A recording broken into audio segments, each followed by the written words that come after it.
On Hafiz umum rombakan Barisan Exco Negeri Johor Bahru. Perbicaraan kes saman fitnah Tun M ditangguh susulan beliau disahkan terima rawatan di IJN. Warden asrama bergelar ustaz didapati bersalah rogol dan liwat 2 pelajar perempuan.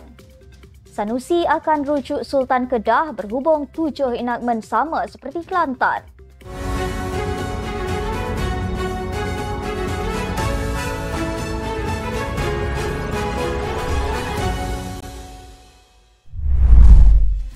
Bismillahirrahmanirrahim. Assalamualaikum warahmatullahi wabarakatuh. Salam Malaysia Madani. Bersama saya Asma Ismail dalam Netstep News edisi petang 13 Februari 2024 bersamaan 3 Syakban 1445 Hijrah. Sebelum itu jangan lupa untuk subscribe YouTube Netstep TV dan follow Facebook Netstep Malaysia.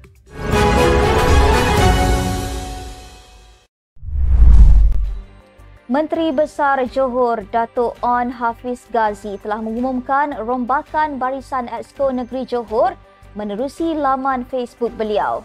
On telah mengambil alih portfolio pelancongan daripada K. Raven Kumar, BN Tenggaro. Raven sebelum ini ialah Exco Pelancongan Alam Sekitar Budaya dan Warisan. Beliau kini mengekalkan portfolio budaya dan warisan dan tambahan portfolio perpaduan. Adun Tanjung Surat Aznan Tamin menggantikan Adun Johor Lama Nurlizah Noh sebagai Exco Pendidikan dan Maklumat, kedua-dua mereka daripada UMNO. Kerajaan Negeri Johor terdiri daripada anggota BN, UMNO, MCA dan MIC.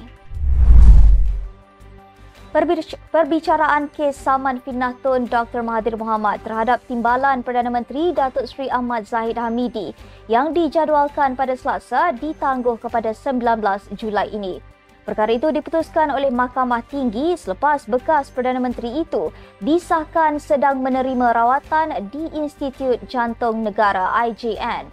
Peguam yang mewakili Dr. Mahathir, Nior Nor Haidir Suhaimi memaklumkan anak guamnya juga diberikan sijil cuti sakit sehingga Sabtu ini kerana tidak sihat. Peguam mewakili Ahmad Zahid, Syahrul Fuzli kemudian mencadangkan tarikh sekitar Oktober. Namun, cadangan itu dibantah oleh hakim dengan mengambil kira faktor usia bekas Perdana Menteri itu. Difahamkan perbicaraan akan mengambil masa kira-kira 4 hari antara tarikh yang dicadangkan ialah 26 dan 27 Ogos, kemudian 29 dan 30 Ogos bagi sambungan pendengaran. Saman fitnah itu difailkan Dr. Mahathir terhadap Presiden UMNO itu kerana mempersoalkan asal-usul bekas Ahli Parlimen Langkawi itu pada tahun 2017. Ahli Bersatu penat menunggu buah yang tidak gugur. Seorang pemimpin UMNO, Puat Zakarshi, menegaskan Bersatu tidak akan mendapat apa-apa habuan dengan terus bersama parti itu. Menerusi kenyataan di laman sosialnya, beliau berkata mereka kini hanya memegang keyakinan palsu daripada kepimpinan dan hanya berharap belas ihsan parti sekutu. Katanya, Bersatu hanyalah kapal yang semakin tenggelam tanpa ihsan PAS. Sementara itu, Puat juga membangkitkan kritikan penulis blog Raja Petra Kamarudin setahun lalu bahawa Presiden Bersatu Tan Sri Muhyiddin Yassin dikelilingi oleh orang bodoh. Raja Petra, bekas tahanan tanpa bicara yang juga kerabat di Raja Selangor, kini menetap di England setelah membuang diri ke luar negara sekitar tahun 2009. Bekas Menteri Kesihatan Khairi Jamaluddin berkata, jika usaha kerajaan menguruskan isu keputusan Mahkamah Tertinggi Negara menerima permohonan pasangan ibu dan anak membatalkan 18 peruntukan enakmen di Gubal, Kelantan tidak ditangani dengan betul, ia boleh menjadi perkara serius. Katanya, peranan Raja-Raja Melayu perlu dilibatkan sebelum sebarang langkah lanjut termasuk membawa cadangan pindaan perlembagaan ke Parlimen diambil. Bercakap dalam podcast Keluar Sekejap, katanya, isu itu boleh menjadi sangat emotif kepada banyak pihak. Katanya, hanya raja-raja bertitah untuk memberikan pandangan dan hanya mereka yang akan didengar rakyat.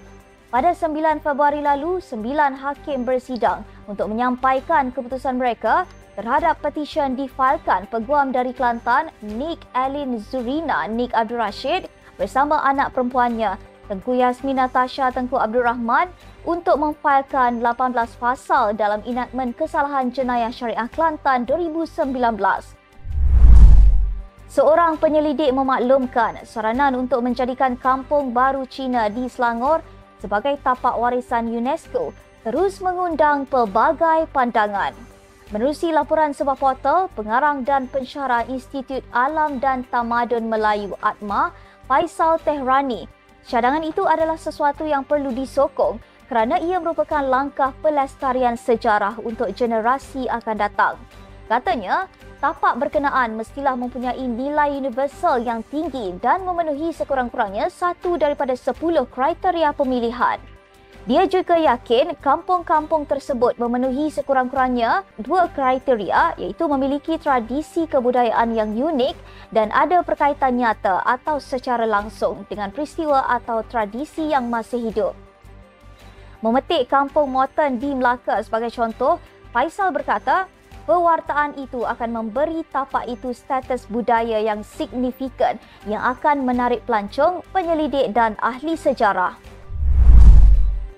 Warden Asrama Sekolah Menengah Agama Muhammad Nur Salam Hazman telah didapati bersalah di Mahkamah Session Pasir Mas hari ini terhadap 5 pertuduhan merogol dan meliwat 2 pelajar perempuan pada Julai dan Ogos. Nur Salam 30 tahun telah didapati bersalah merogol 2 pelajar perempuan, seorang berumur 13 tahun yang dirogol 3 kali dan seorang pelajar berumur 14 tahun yang dirogol dan diliwat. Dia dihukum penjara 9 tahun dan 8 sebatan.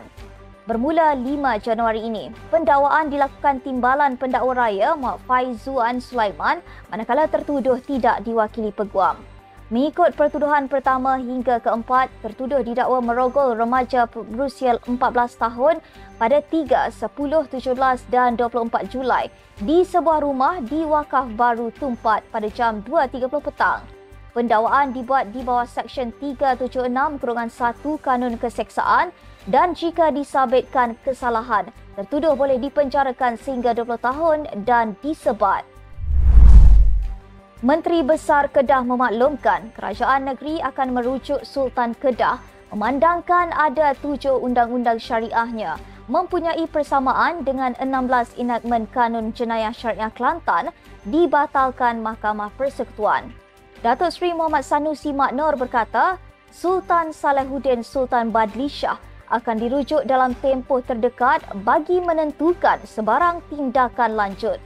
Sanusi berkata, kesan terhadap pembatalan enakmen Kanun Jenayah Syariah Kurungan 1 Kelantan 2019 tersebut perlu diteliti secara terperinci bagi memastikan ia mengikut laras Undang-Undang Syariah Kedah.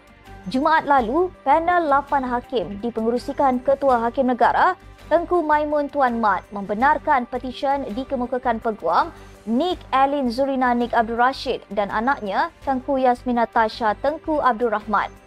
Tengku Maimun dalam penghakiman panel berkata, Mahkamah membenarkan petisyen itu kerana Dewan Undangan Negeri Dun Kelantan membuat undang-undang yang ia tidak mempunyai kuasa untuk membuatnya.